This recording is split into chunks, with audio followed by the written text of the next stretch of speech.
Assalamualaikum warahmatullahi wabarakatuh. Kembali lagi di channel YouTube Pelita Bangsa. Di video kali ini, saya Khairun Husadela Arsi sebagai tutor dari Yayasan Pelita Bangsa akan menjabarkan Sekolah Kesetaraan Paket B pada mata pelajaran Bahasa Indonesia Modul 4, Aku Jadi Tahu. Adapun pembahasan kita pada hari ini yaitu pertama, Unit 1, Observasi Tempat Baca.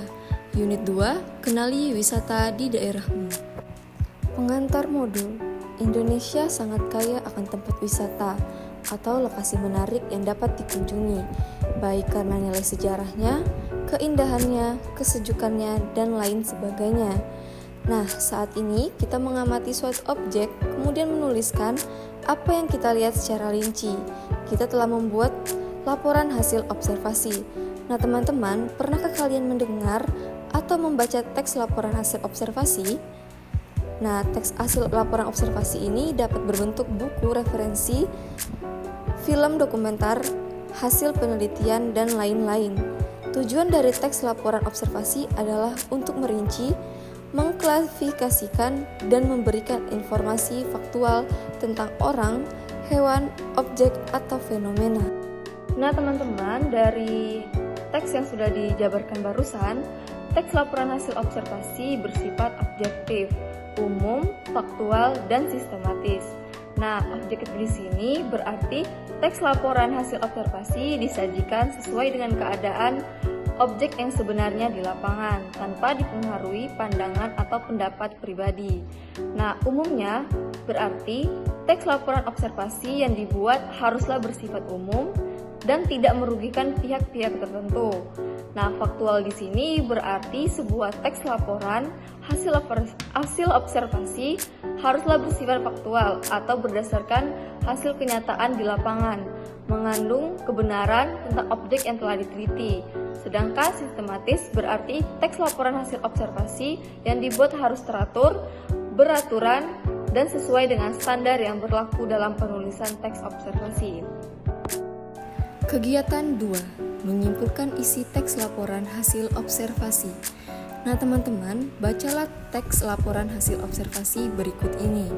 Tema kita yaitu Taman Pintar. Nah, teman-teman boleh cermati dan baca dulu isi dari teks laporan hasil observasi berikut ini. Nah, setelah teman-teman baca dan cermati laporan hasil observasi di atas, teman-teman dapat mengerjakan latihan 1 pada modul yang telah diberikan. Teman-teman, adapun materi kedua kita yaitu Kenali Wisata Daerahmu.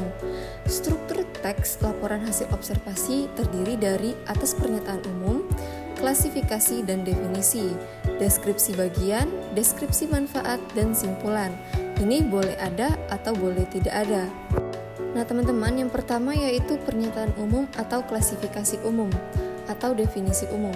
Ini berisi definisi, keterangan umum atau informasi umum. Ciri bahasa pada definisi menggunakan kata adalah dan merupakan. Yang kedua yaitu deskripsi bagian. Nah ini perincian bagian-bagian dari hal yang dilaporkan. Misalnya ketika teman-teman membahas tentang tumbuhan, deskripsi bisa mencakup ciri daun, bunga, atau bagian lainnya. Nah, yang ketiga yaitu simpulan.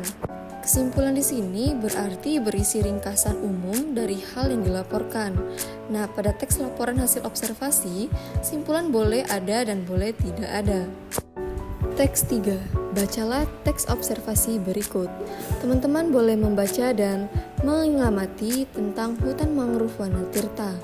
Nah, hutan mangrove Wanatirta ini merupakan salah satu kawasan konservasi alam yang bertujuan untuk melestarikan hutan mangrove di daerah Kulon Parago, Yogyakarta.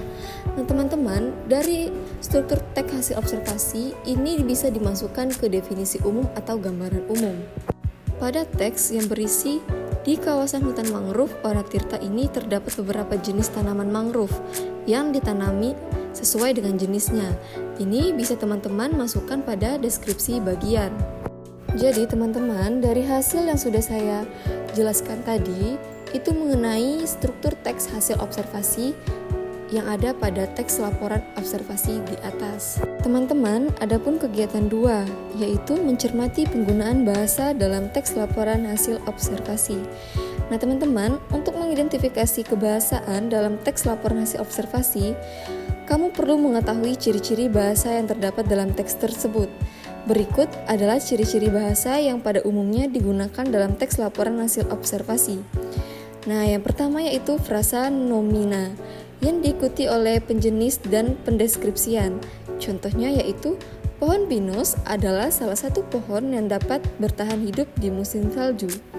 Nah, pada bagian B, menggunakan verba relasional seperti merupakan, adalah, yaitu, digolongkan, termasuk, meliputi, terdiri atas, disebut, dan lain-lain. Verba ini digunakan untuk menyatakan definisi pada istilah teknis atau istilah yang digunakan secara khusus dalam bidang tertentu. Nah, yang bagian C menggunakan verba aktif dalam untuk menjelaskan perilaku seperti bertelur, membuat, hidup, makan, tidur, dan sebagainya. Nah teman-teman, itulah tadi video penjabaran dari saya. Semoga dapat dipahami dan diterima. Baiklah, wabillahi taufiq wal hidayah. Wassalamualaikum warahmatullahi wabarakatuh.